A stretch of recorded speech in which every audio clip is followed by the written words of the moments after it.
Hello friends, welcome back to Chennai homemaker. இன்றைக்கி ஒரு சூப்பரான டிப் பார்க்கலாம். தங்க பொருளை நம்ம வீட்டிலே வச்சு பாலிஷ் போடலாம். அது எப்படின்னு இப்போ பார்ப்போம் வாங்க. நான் தங்க கம்மல் எடுத்திருக்கேன். ஒரு பாத்திரம் எடுத்துக்கோங்க. கம்மல் முழுகிற அளவுக்கு தண்ணி ஊற்றிடலாம். ஒரு அரை ஸ்பூன் மஞ்சள் சேர்த்துக்கோங்க. ஏதாவது ஒரு டிட்டர்ஜென்ட் சேர்த்துக்கோங்க. நான் வந்து சர்ஃப் எக்ஸல் சேர்த்துருக்கேன். அது சேர்த்தோன்னா கலர் மாறும். இந்த பாத்திரத்தை இப்போ சூடு பண்ணலாம். தண்ணி வந்து நுர வர வரைக்கும் நம்ம சூடு பண்ணால் போதும். அப்புறம் மூடி வச்சுருங்க. தண்ணி நல்லா ஆறினோன்னே இப்போ நம்ம கம்மலை எடுத்துடலாம். அதில் இருக்க அழுக்கெல்லாம் சுத்தமாக க்ளீன் ஆகிருக்கும். கொஞ்சோண்டு டூத் பேஸ்ட் எடுத்துக்கோங்க.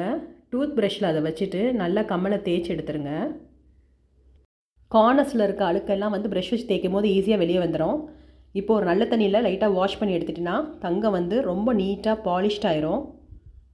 மறக்காமல் லைக் பண்ணுங்கள், கமெண்ட் பண்ணுங்கள், சப்ஸ்கிரைப் பண்ணுங்கள். தேங்க்யூ.